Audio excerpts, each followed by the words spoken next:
പിതാവിൻ്റെയും പുത്രൻ്റെയും പരിശുദ്ധാത്മാവിൻ്റെയും നാമത്തിൽ ആമേൻ.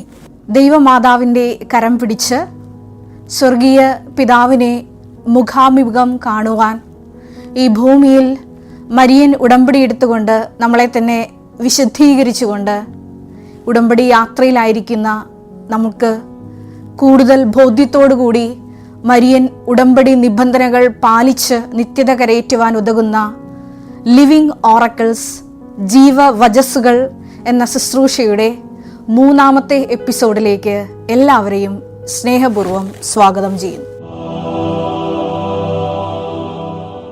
ഇന്നത്തെ സാക്ഷ്യ വചന വിശകലന ശുശ്രൂഷയിൽ തൃശ്ശൂരിൽ നിന്നുള്ള ശാലിനി എന്ന മകളുടെ സാക്ഷ്യമാണ് നമ്മൾ പ്രത്യേകമായിട്ട് വിചിന്തനത്തിനായി എടുത്തിരിക്കുന്നത്. എൻ്റെ പേര് ശാലിനി. ഞങ്ങൾ തൃശ്ശൂരിൽ നിന്നാണ് വരുന്നത്. ഇത് ഹസ്ബൻഡ്, ഞങ്ങളുടെ 2 മക്കള്. ഈ സാക്ഷ്യം ഞാൻ തിരഞ്ഞെടുക്കുവാൻ 3 കാര്യങ്ങളുണ്ട്. ഒന്നാമതായിട്ട്, ദൈവപിതാവിനാൽ ആകർഷിക്കപ്പെട്ട് കൃപാസനത്തിലേക്ക് ആ മകളെ കൊണ്ടുവന്ന് മരിയൻ ഉടമ്പടി എടുപ്പിച്ച് ദൈവപിതാവ് തന്നെ ചില സത്യങ്ങൾ ആ മകൾക്ക് പഠിപ്പിച്ചു കൊടുക്കുന്നുണ്ട്. രണ്ടാമതായിട്ട്, ദൈവമാതാവിൻ്റെ സഞ്ചാരി മാതാവിൻ്റെ തനി സാന്നിധ്യം ഈ മരിയൻ ഉടമ്പടി വഴി ഈ മകൾക്ക് ലഭിക്കുന്നുണ്ട്. മൂന്നാമതായിട്ട്, മരിയൻ ഉടമ്പടി വഴിയായി ലഭിക്കുന്ന മരിയൻ ഉടമ്പടി സംരക്ഷണവും ഈ ഒരു സാക്ഷ്യത്തിൻ്റെ വലിയൊരു പ്രത്യേകതയാണ്. ആദ്യമായി തന്നെ, ശാലിനി എന്ന മകളുടെ 2ാമത്തെ പ്രസവത്തിന് ശേഷമാണ് വലിയൊരു കഠിന സഹനത്തിലൂടെ ഈ മകളെ കടത്തിവിടുന്നത്. ഈ ശാലിനി എന്ന അമ്മ പറയുന്നത് ഇപ്രകാരമാണ്: കുഞ്ഞ് ജനിച്ച അന്നു മുതൽ തുടങ്ങിയതാണ് ശ്വാസം മുട്ട്. കാരണങ്ങൾ എന്താണെന്ന് എല്ലാ മെഡിക്കൽ സയൻസ് പറയുന്ന എല്ലാ ഡയഗ്നോസ്റ്റിക് ടെസ്റ്റും നടത്തിയിട്ടും ഡയഗ്നോസിസ് എന്താണെന്ന്, ഈ ശ്വാസമുട്ടിന്റെ കാരണം എന്താണെന്ന് കണ്ടുപിടിക്കാൻ ഒരു ഡോക്ടേഴ്സിനും കഴിഞ്ഞില്ല എന്നാണ് പറയുന്നത്. മോള് ജനിച്ചപ്പോൾ തൊട്ട് ഒരുപാട് ഹെൽത്ത് ഇഷ്യൂസ് അവൾക്കുണ്ടായിരുന്നു.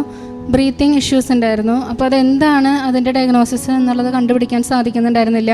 നിർത്താതെയുള്ള കരച്ചിലായിരുന്നു, ഉറങ്ങുന്നുണ്ടായിരുന്നില്ല. രാത്രിയോ പകലോ കുഞ്ഞ് ഉറങ്ങത്തില്ലായിരുന്നു. അങ്ങനെ പല ഹോസ്പിറ്റലുകളിലും ഞങ്ങൾ മാറി മാറി കാണിച്ചു. പക്ഷേ ഒരു പ്രോപ്പർ ഡയഗ്നോസിസിലേക്ക് പോലും എത്തിച്ചേരാനായിട്ട് സാധിച്ചില്ല. ഈ സാക്ഷ്യം തുടർന്നുകൊണ്ട് പോകുമ്പോൾ ഇങ്ങനെ പറയുന്നുണ്ട്: പ്രസവിച്ചു കഴിഞ്ഞ് ഞാൻ ഒന്ന് കട്ടിലിൽ കിടന്നിട്ടില്ല. രാവും പകലും കുഞ്ഞ് ഈ വിഷമം കാരണം കരച്ചിലാണ്. എനിക്കൊന്ന് റെസ്റ്റ് എടുക്കാൻ പോലും കഴിഞ്ഞിട്ടില്ല എന്ന്. ഇങ്ങനെ നീണ്ടു പോകുമ്പോൾ 9ാം മാസമാകുമ്പോൾ ഈ അമ്മ പറയുന്നുണ്ട്: ഞാൻ ഈശോയോട് കണ്ണുനീരോടുകൂടി ഇങ്ങനെ പ്രാർത്ഥിച്ചു. എനിക്ക് ഈശോയുമായിട്ട് ബന്ധമുള്ള ഒരു വ്യക്തിയാണ്, പക്ഷേ ഈ ഒരു വിഷയത്തിന് എനിക്ക് ഉത്തരമൊന്നും ലഭിക്കുന്നില്ല. എല്ലാവിധ അറിയാവുന്ന പ്രാർത്ഥനാ സങ്കേതങ്ങളിലൊക്കെ ഞാൻ അഭയം പ്രാപിച്ചെങ്കിലും എനിക്കൊരു സൗഖ്യവും ഉത്തരവൊന്നും കിട്ടിയില്ല. ഇങ്ങനെ ഒരു ദിവസം ഈ മകള് ഈശോയുമായിട്ട് ഇങ്ങനെ സംസാരിച്ചുകൊണ്ടിരിക്കുമ്പോൾ ഈശോ ഒരു ആൻസർ ഈ ഒരു ദുഃഖത്തിന് പറഞ്ഞു കൊടുക്കും. ആ ആൻസർ ഇപ്രകാരമായിരുന്നു: 1 വയസ്സിലായിരുന്നു അവൾക്ക് ആ ഹീലിംഗ് സംഭവിക്കുന്നത്. അപ്പോഴാണ് ഞാൻ തിരിച്ചറിയുന്നത് അന്ന് ഈശോ ആ വോയിസ് എനിക്ക് തന്നത് ഈ ഉടമ്പടിനെ കുറിച്ചിട്ടായിരുന്നു എന്നുള്ളത്. അപ്പോൾ ഈ മകൾക്ക് ഒരു ഉത്തരം കിട്ടുകയാണ്. 1.25 വയസ്സാവുമ്പോൾ കുഞ്ഞിൻ്റെ അസുഖം മാറുമെന്ന്. തുടർന്നുള്ള ദിവസങ്ങളിൽ ദൈവപിതാവ് ഈ മകൾക്ക് ഒരു സ്വപ്നം കാണിച്ചു കൊടുക്കും. ഞാനും എൻ്റെ അമ്മയും കൂടിയിട്ട് ഒരു കുത്തനെയുള്ള ഒരു മലയുടെ മുകളിലേക്ക് കയറി പോകണം. ആ കുന്നിൻ്റെ ഉച്ചിയിലെത്തി കഴിഞ്ഞപ്പോൾ ഞങ്ങൾക്ക് അപ്പുറത്തേക്ക് കടക്കണം.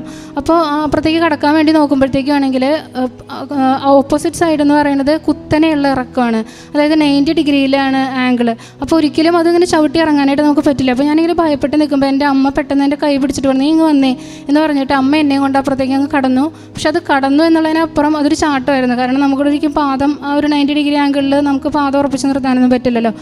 അങ്ങനെ പിന്നെ ഞങ്ങളുടെ ബോഡി ഭയങ്കര ഫാസ്റ്റായിട്ട് മൂവ് ചെയ്യാൻ തുടങ്ങി. താഴത്തേക്ക് ഞങ്ങളിങ്ങനെ സഞ്ചരിച്ചുകൊണ്ടിരിക്കുകയാണ്.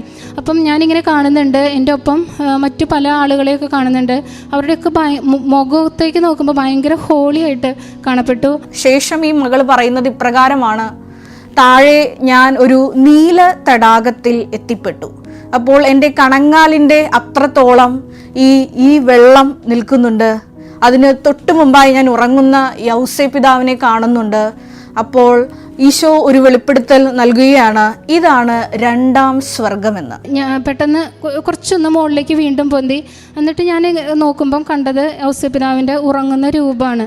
അത് കഴിഞ്ഞപ്പോൾ ഞാനൊരു വോയിസ് കേട്ടു, ഇതാണ് രണ്ടാം സ്വർഗം. ഈ മകൾക്ക് ഇതിനെപ്പറ്റി ഒന്നും മനസ്സിലായില്ല. തുടർന്നുള്ള ദിവസങ്ങളിലെല്ലാം ബൈബിൾ തുറക്കുമ്പോഴെല്ലാം ഉടമ്പടി വചനങ്ങളാണ് ഈ മകൾക്ക് കിട്ടിക്കൊണ്ടിരുന്നത്. അങ്ങനെ ഒരു ദിവസം ബഹുമാനപ്പെട്ട VP ജോസഫ് അച്ഛൻ്റെ ടോക്ക്, ഉടമ്പടി ആരാധന യൂട്യൂബിൽ കാണാൻ ഈ മകൾ ഇടയായി. ഇങ്ങനെ ബഹുമാനപ്പെട്ട VP ജോസഫ് അച്ഛൻ്റെ ഉടമ്പടി ആരാധനയൊക്കെ കൂടിക്കഴിഞ്ഞപ്പോൾ ഈ മകൾക്കുള്ളിലൊരു ബോധ്യം തോന്നി, കൃപാസനത്തിൽ വന്ന് മരിയൻ ഉടമ്പടി എടുക്കണം. പക്ഷേ ഈ കുഞ്ഞിൻ്റെ സമീപത്ത് നിന്ന് ഈ അമ്മയ്ക്ക് മാറാൻ പറ്റൂല. കാരണം ഈ കുഞ്ഞ് രാവും പകലും ഈ ശ്വാസം മുട്ട് കാരണം ഉറങ്ങാൻ പറ്റാത്ത ഒരവസ്ഥയിലാണ്. അതുകൊണ്ട് തന്നെ ഹസ്ബൻഡാണ് കൃപാസനത്തിൽ വന്ന് മരിയൻ ഉടമ്പടി എടുക്കുന്നത്. കൃപാസനത്തിൽ വന്ന് മരിയൻ ഉടമ്പടി എടുത്ത് പ്രാർത്ഥിച്ചതിന് ശേഷം 1 മാസത്തിനുള്ളിലാണ് ഈ കുഞ്ഞിന് സമ്പൂർണ്ണ സൗഖ്യം കിട്ടുന്നത്. ഉടമ്പടിയിലേക്ക് നമ്മുടെ ചിന്തകൾ തീരുമാനത്തിലേക്ക് എത്തി. അങ്ങനെ ഞങ്ങൾ ഉടമ്പടിയിലേക്ക് തിരിച്ചു വരാനായിട്ട്, പക്ഷെ എനിക്കപ്പോൾ പറ്റുന്നുണ്ടായിരുന്നില്ലല്ലോ. അപ്പോൾ ഹസ്ബൻഡ് വന്നിട്ട് ഉടമ്പടി എടുക്കാനായിട്ട് തീരുമാനിച്ചു. അങ്ങനെ വന്ന് ഉടമ്പടി എടുത്ത് 1 മാസത്തിൻ്റെ ഉള്ളിൽ കുഞ്ഞിന് ആ വിഷയത്തിൽ ഹീലിംഗ് കിട്ടി. നേരത്തെ ദൈവപിതാവ് വെളിപ്പെടുത്തിയതനുസരിച്ച് 1.25 വയസ്സിലാണ് ഈ കുഞ്ഞിന് പൂർണ്ണ സൗഖ്യം ഈ ശ്വാസമുട്ട് എന്ന അസുഖത്തിൽ നിന്ന് കിട്ടുന്നത്. കാരണം ബ്രോങ്കോസ്കോപ്പി അടക്കമുള്ള ഡയഗ്നോസ്റ്റിക് ടെസ്റ്റ് ചെയ്തിട്ടും എന്താണ് ഇതിൻ്റെ കാരണമെന്ന് കണ്ടുപിടിക്കാൻ ഡോക്ടേഴ്സിന് കഴിഞ്ഞിരുന്നില്ല. പക്ഷേ കൃപാസനത്തിൽ വന്ന് മരിയൻ ഉടമ്പടി എടുത്ത് പ്രാർത്ഥിച്ചു കഴിഞ്ഞപ്പോൾ 1 മാസത്തിനുള്ളിൽ, അതായത് കുഞ്ഞിൻ്റെ 1.25 വയസ്സിൽ നേരത്തെ ദേവപിതാവ് വെളിപ്പെടുത്തിയതനുസരിച്ച് പൂർണ്ണ സൗഖ്യം കിട്ടി. വലിയൊരു സമയ ചുരുക്കത്തിൻ്റെ സാക്ഷ്യമാണ്. ഈ സാക്ഷ്യം ഇവിടം കൊണ്ട് തീരുന്നില്ല. ഈ അമ്മയുടെ പരീക്ഷണ ഘട്ടം, സഹന കാലഘട്ടം ഇതുകൊണ്ടും അവസാനിക്കുന്നില്ല. തുടർന്നുള്ള ദിവസങ്ങളിൽ ഒരു ദിവസം കുഞ്ഞിന് ശക്തമായ പനി വരികയാണ്. ഇങ്ങനെ പനി കൂടിയ ഈ കുഞ്ഞിനെ ആശുപത്രിയിൽ കൊണ്ടുപോകുമ്പോൾ ലോക്കലായിട്ടുള്ള ആശുപത്രിക്കാർ പറയും, ഇവിടെ ഈ കുഞ്ഞിനെ അഡ്മിറ്റ് ചെയ്യാൻ പറ്റത്തില്ല. ഇവർ കുഞ്ഞിനെയുമായി അമൃത ഹോസ്പിറ്റലിലേക്ക് ഓടുകയാണ്. ഇങ്ങനെ അമൃത ഹോസ്പിറ്റലിലായിരിക്കുന്ന സമയത്ത് പെട്ടെന്ന് കുഞ്ഞിന് ഫെബ്രൈൽ സീഷേഴ്സ് വരും. സീഷേഴ്സ് വന്ന് കുഞ്ഞ് പെട്ടെന്ന് വൊമിറ്റ് ചെയ്യും, ആസ്പിറേറ്റ് ചെയ്യും, കുഞ്ഞിനെ വെന്റിലേറ്റ് ചെയ്യുന്ന വലിയൊരു അവസ്ഥ. ഇങ്ങനെ സഹനങ്ങൾ തുടർക്കാഴ്ചയായിട്ട് മുന്നോട്ട് പോകുന്ന ഈ ഒരു സാക്ഷ്യത്തിൽ ഈ അമ്മ പറയുന്നത് ഇപ്രകാരമാണ്: ഈ ഒരു സഹന അവസ്ഥയിൽ ഞാനൊരു സ്വരം കേൾക്കുകയാണ്, ഈശോ എങ്ങനെയാണ് ഈ ശോഭിക്കുന്ന കടലിനെ ശാന്തമാക്കിയതെന്ന് നിനക്കറിയാമോ എന്ന്. അപ്പോൾ ഞാനൊരു വോയിസ് കേൾക്കുകയാണ്. അതെൻ്റെ ചെവിയിലല്ല, എൻ്റെ ഉള്ളിൽ നിന്നാണ് ഞാൻ കേൾക്കണേ. ഞാൻ വോയിസ് കേട്ടത് ഇങ്ങനെയാണ്: ഈശോ ഇങ്ങനെയാണ് കടലിനെ ശാന്തമാക്കിയതെന്ന്.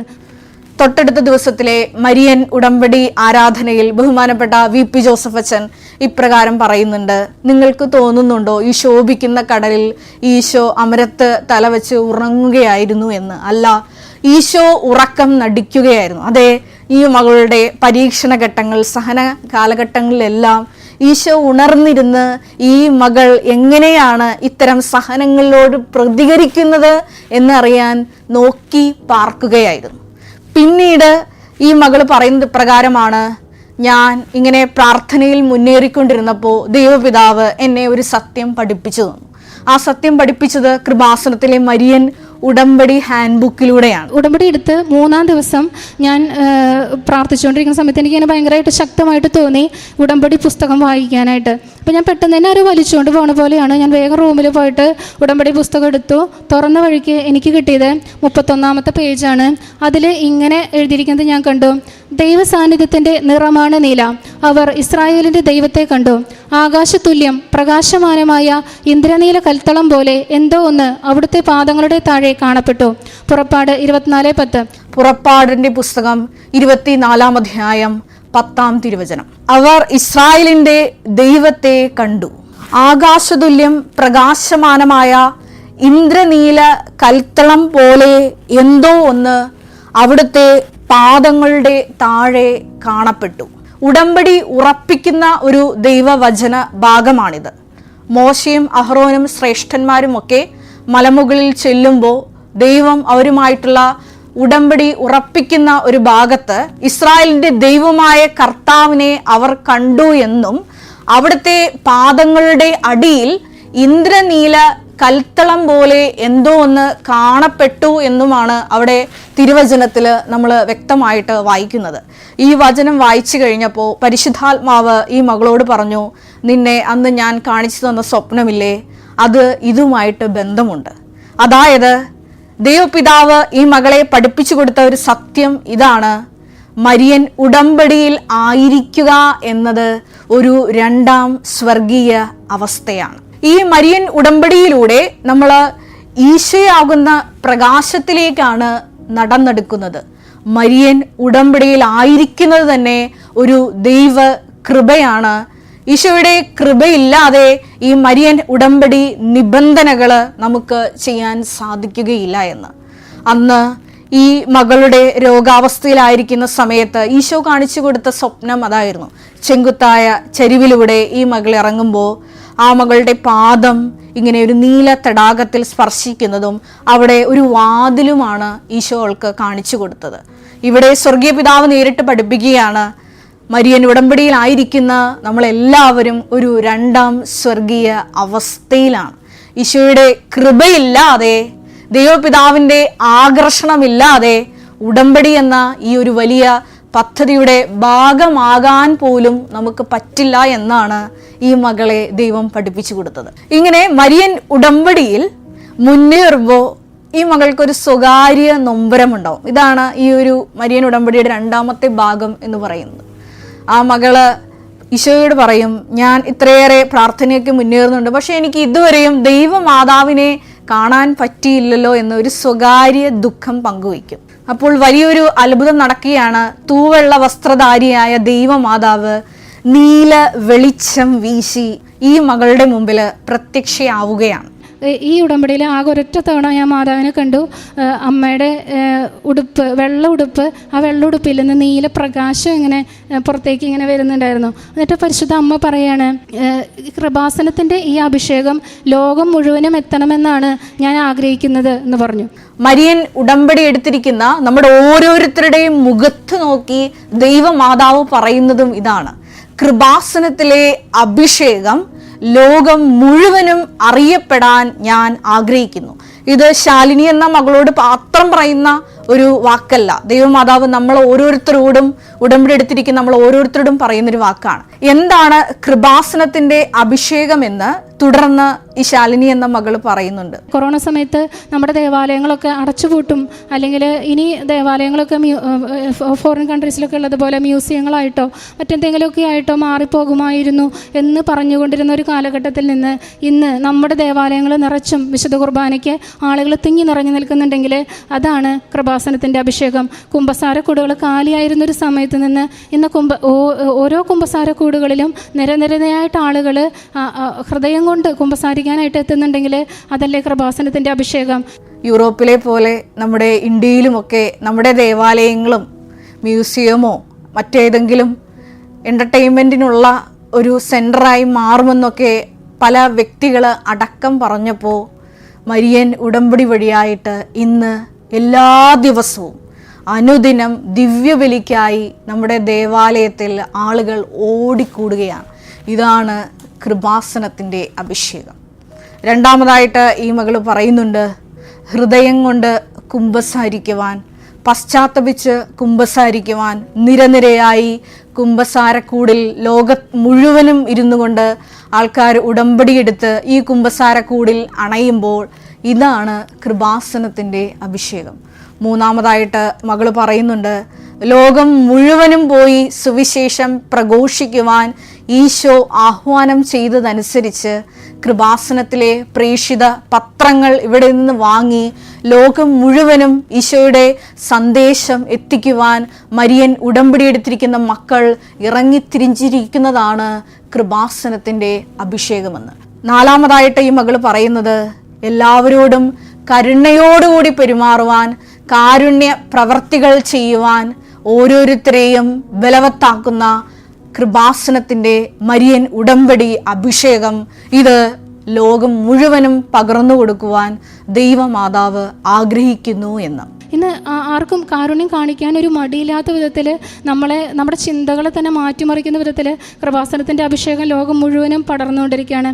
നാലാമതായിട്ട് ഈ സാക്ഷ്യത്തിൽ ഈ അമ്മ പറയുന്നത് ഇപ്രകാരമാണ്: മരിയൻ ഉടമ്പടിയുടെ വലിയ സംരക്ഷണവും എനിക്ക് അനുഭവവേദ്യമായി. ഈ രോഗസൗഖ്യം കിട്ടിയ കുഞ്ഞുമകൾ ഒരു ദിവസം വീടിൻ്റെ നടയിൽ ഇങ്ങനെ ഓടിക്കളിച്ച് നടന്നുകൊണ്ടിരിക്കുന്ന ഒരു സമയം, പുറത്ത് കുഞ്ഞിനെയും കൊണ്ട് കുറച്ച് പണികളിലായിരുന്നു വീടിൻ്റെ മുറ്റത്ത് അടുക്കള വശത്ത് പിറകിൽ.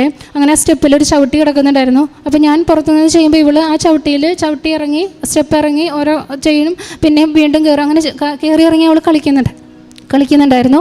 കുറച്ച് നേരം കഴിഞ്ഞ് പണികളൊക്കെ കഴിഞ്ഞ് ഞാൻ ഉള്ളിലേക്ക് കയറുന്ന സമയത്ത് എനിക്ക് തോന്നി ഈ ചവിട്ടിയുടെ അടിയിൽ വല്ല പാമ്പ് എങ്ങാനും ഉണ്ടാവും. പെട്ടെന്ന് ഇങ്ങനെ എൻ്റെ മനസ്സിലേക്ക് കയറി. അപ്പോൾ ഞാൻ ആ ചവിട്ടിയുടെ തുമ്പ് പിടിച്ച് ഞാൻ ഇത്തിരി അകന്ന് നിന്നിട്ട് പതുക്കെ ആ ചവിട്ടി ഇങ്ങനെ പൊന്തിച്ചപ്പം അതിൻ്റെ അടിയിൽ ഒരു പാമ്പ് ചുരുണ്ടുകൂടി കിടക്കുന്നുണ്ടായിരുന്നു. ആ ചവിട്ടിയിട്ടാണ് എൻ്റെ കുഞ്ഞ് ഇത്രയും പ്രാവശ്യം കയറി ഇറങ്ങിപ്പോയത്. അപ്പോൾ വലിയൊരു അപകടത്തിൽ നിന്നാണ് ഈ കുഞ്ഞിന് സംരക്ഷണം ലഭിച്ചത്. നമ്മുടെ ജീവിതത്തിലും ഇതുപോലെ നിങ്ങൾക്കും ഒരുപാട് അനുഭവങ്ങൾ ഉണ്ടാകും. ഞാൻ ഇന്നും ഓർക്കുന്നുണ്ട്, കൊറോണ സമയം ഞാനിവിടെ കൃപാസനത്തിൽ താമസിച്ച് ശുശ്രൂഷ ചെയ്യുന്ന സമയത്ത്, കൃപാസനത്തിൽ രാവിലെ വന്ന് ശുശ്രൂഷകൾ ചെയ്യും. വൈകുന്നേരമാകുമ്പോൾ കൃപാസനത്തിന് അടുത്ത് തന്നെ ഒരു വീട്ടിലായിരുന്നു ഞാൻ താമസിച്ചുകൊണ്ടിരുന്നത്.